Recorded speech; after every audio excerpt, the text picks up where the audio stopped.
So now we're going to talk about a cheaper modality, ultrasound, but very useful modality. And as Dr. Costa said, I will resonate in the same fashion that we exist, and there is a musculoskeletal clinic also, which you can reach through the IGP office or image guided procedures. And I see patients from, they come from everywhere.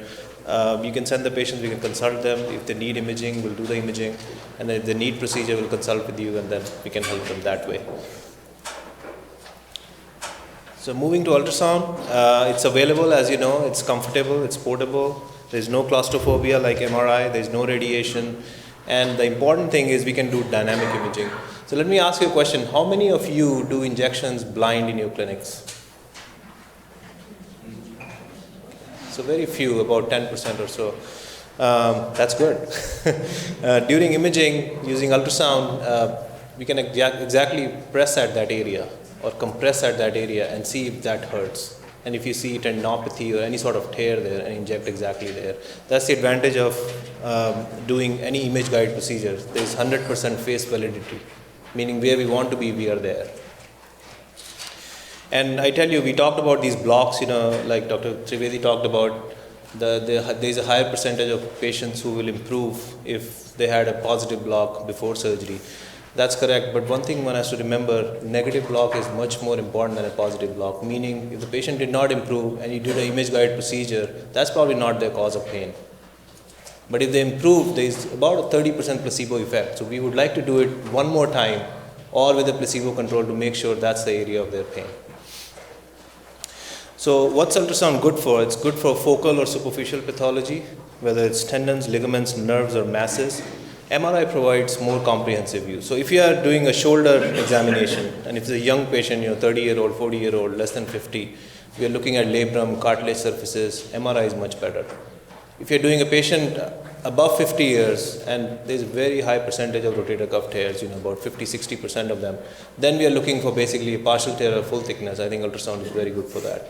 So you can save money and then get your answer. We use a number of probes. Usually with MSK, the structures are superficial. So we're using high frequency probes, somewhere in the range from 5 to all the way to 17 megahertz. And we have this small probe, it's a hockey stick probe. It's about 15 megahertz. That's for small structures, like if we are doing any rheumatology scans. We do a lot of, we have started all these screening examinations for rheumatoid arthritis or psoriasis and all that, looking for hyperemia. These small joints in the hands and toes, these are better done with this little scanner. So when we are doing a diagnostic ultrasound, it could be diagnostic or interventional. In the diagnostic, we assess the request form, review any previous imaging available, try to order x-rays with that because patient may have avascular necrosis, something else you didn't suspect, and we're looking at soft tissues. Talk to the patient, perform a targeted or a dynamic scan, ask them to move, see in the positions where they get most pain, and compress that area. We can do all of that. And then suggest a diagnosis, or if we want to further evaluate, or we want to intervene at that point. So make that decision and put it in the report. So here is a case in point. You can see this is a supraspinatus tendon as it inserts on the greater tuberosity. That's the subscapularis tendon. So these tendons are normal. This is a biceps tendon in the bicipital groove, and this patient had avascular necrosis. So this was sent for a shoulder ultrasound, which is normal, but nobody did the X-ray. X-ray was done later. So we can change that. Even we are looking for erosions within the bones. There is high false positive and false negative rates for rheumatoid and other patients. So we want to look at X-rays first and see what are the most affected areas or what are the most swollen areas clinically, and then look for hyperemia in them. So ordering an X-ray plus an ultrasound is a better approach rather than just doing ultrasound. So common applications, we can do the compression imaging. Like if you're looking for a partial or full thickness tear of the rotator cuff, you can compress right there and see if it compresses totally, then you know it's a full thickness tear versus a partial tear. We can do stress imaging or dynamic imaging for ligament tears. I'll show you examples of that. We can differentiate cyst versus solid if you're looking for a mass lesion. Foreign bodies, all these patients have little glass fragments, this and that in the subcutaneous tissues. We do X-rays, we find them, sometimes we don't find them. Ultrasound is a great way. You can look at that little tiny fragment within the soft tissues with inflammation around it. And clarify nature of the musculoskeletal pain if there's a local tenderness, if you find something there. And it's pretty much similar to MRI. So here is, we are looking for the anterior talofibular ligament on ultrasound versus this is MRI. So you can see the ligament here. Same way you can see the ligament here. It's echogenic, homogeneous. between the talus and the fibula. You can look at Achilles tendon. This is normal tendon, and this is normal fascicular uniform appearance of the tendon. Tendinopathy, very, very common. As kids we heal very well. As we grow older, we don't heal that well. You get partial tears when you're 30s, 40s, 50s. You get full thickness tears when you're 60s and 70s. You just don't heal very well. And it's common in all professions. If a strain leads to less than 4% increase in the tendon length, tendon is elastic, so it's going to bounce back. There's a buffer action. If it's more than 4%, it's going to cause micro tears, and they heal with fibrosis. Tendons don't regenerate that well, so you get tendinosis. If it's more than 8%, that usually leads to complete rupture of the tendon. So here is how a normal Achilles tendon will look like. And here is a thickened hypoechoic tendon, Achilles, left affected more than the right. And you can see the fusiform thickening of the tendon. So we can diagnose tendinosis. We can tell you where is the extent, how much is the severity. We can look at thickening versus thinning from prior partial tears compared to the contralateral side. So this is the beauty of ultrasound. With neurography, I'm limited to certain areas, where I'm going to image. With ultrasound, I can go all over and scan wherever I want to. So if you have non-specific symptoms, big areas, ultrasound is the way to go. We can look at superimposed tears, where they are tender, if they are hypervascular on Doppler or not, which we can do dry needling of that area. And then if the lesion is within the tendon or it's around the tendon, such as peritendinitis or bursitis, we can treat that. Another common condition you'll see is calcific tendinitis. And I've seen that less common here. I was in Pennsylvania before. There I would see like once a week an MR of calcific tendinosis. Here I see maybe once a month. So it's a little less common. But what you're seeing on ultrasound is these echogenic foci within the tendon and the thickened tendon. So that's for Achilles, but it's common in any, particularly in the rotator cuff, but can occur in any tendon. So here is subscapularis tendon, and that has calcific tendinosis. And the advantage we have Doppler there with the ultrasound, and we can look at this hyperemia, and if they're hyperemic, then you can actually target these vessels and try to kill these vessels with needling. So that entails healthy vessels to come back in that area, and that's quite useful in these chronic pain patients. We can look at this thickening around the tendon, that's peritendinitis, that can limit the movement of the tendon, and if there is hyperemia there, that can be treated. This is retrocalcaneal bursitis. So bursitis can happen as a congenital bursa, like you have it everywhere, like acromial subdeltoid bursa, retrocalcaneal bursa. You can have adventitial bursitis, meaning patient didn't have it, now they have these hammer toes or one of those diabetic feet, and they develop bursae over that, and those can be treated. And the key point there is you're looking for peritendon hyperemia to distinguish inflammation from bland effusion or just a scar tissue there. Now, in terms of tendon tears, we can again define whether it's transverse or longitudinal, how much of the thickness of the tendon it involves in both planes, whether it's complete or partial. If it's partial, whether it's less than 50% of the tendon or more than 50%, it's low grade or high grade. Sometimes you can't tell, then I use the term intermediate grade. That's what that means. And then we can look at underlying tendon or muscle quality. If they're going to repair it, how well the patient is going to do, or how much they have to cut. It depends on how bad the tendon is underlying. And the other thing we look at is this enthesial bone pitting, meaning if bones, like the God formed them, they are very smooth, homogeneous, they are like smooth all over. If you see any irregularity of the bone, that's a problem. So something is attaching and it's pulling on it. So we look for this bony pitting. If you see that, then you know there's going to be a tear overlying, whether it's a ligament or a tendon attachment.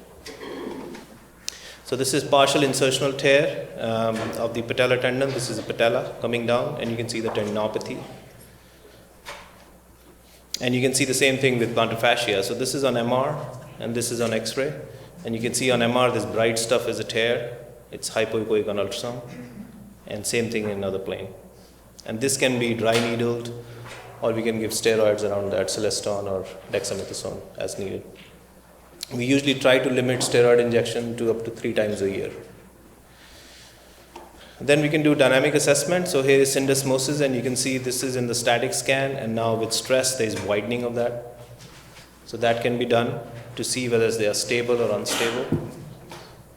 For MSK tumors, 99% of the tumors are benign, so that's in favor of us. So if you call something benign, it will be 99% right. But if you see a solid tumor, in the deeper portions of the extremity or abdomen, we need to do further imaging with MRI. So we're good in telling it's cyst versus solid, it's a ganglion versus a mass. If there's a subcutaneous, well-defined echogenic mass with a capsule, we know it's a lipoma. But anything deeper, you want to further evaluate with MR. So main role of ultrasound is cyst versus solid. These are the foreign bodies. It looks pretty big. It's actually only a couple of millimeters. So it's just that you magnify so much with this high-resolution scan. For rheumatology, we are looking for this synovial thickening. You can see the bulging of the capsule, and you can see the hyperemia. And that's done with this small probe. It's a hockey stick probe. We have in the UT campus, both in the outpatient and inpatient settings, we have it there.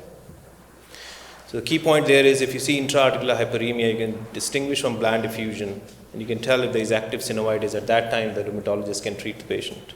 And it makes it quite conspicuous if you see this increased flow. So last 3-4 minutes, we'll talk about ultrasound-guided MSK interventions. And the things we are doing, we are mostly doing anesthetic plus minus corticosteroid. I haven't started PRP or any of the fat cell injections yet because there are no long-term or even intermediate studies showing that these are better than the current existing treatments. And plus insurance doesn't cover the PRP yet. It's a $1,500 to $2,500 fee for the patient to get it out of pocket.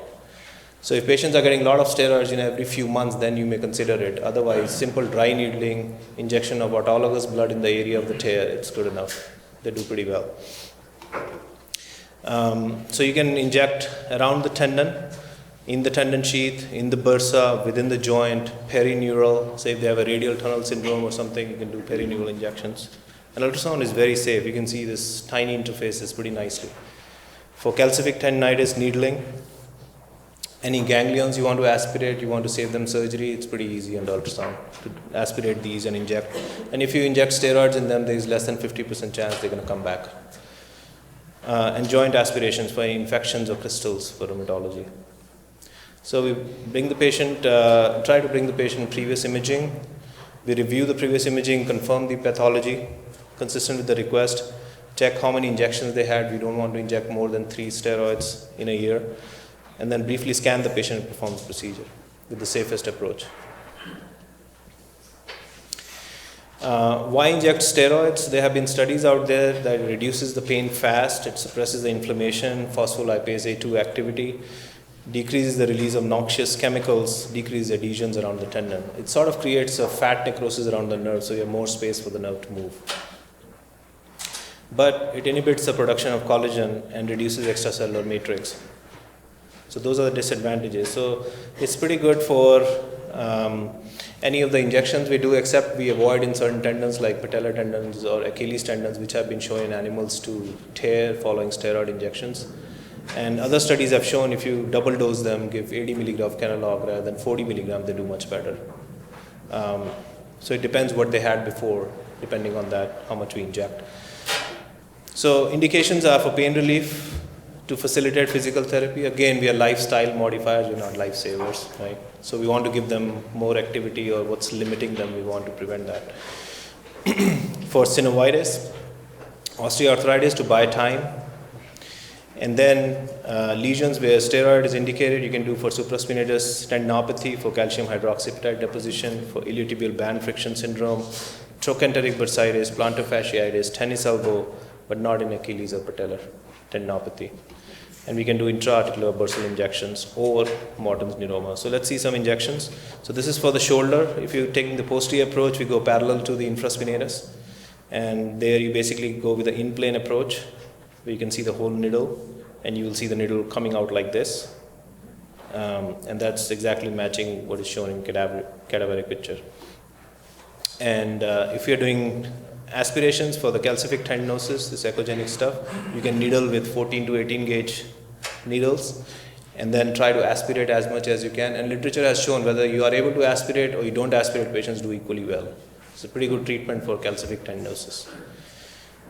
But you try to fragment lavage and attempt aspiration. For the Morton's neuroma, you want to go from the dorsal aspect, not from the plantar aspect, because steroids can cause fat atrophy and they can have hypopigmentation and all that. So you want to go from the dorsal aspect. and inject those. Thank you.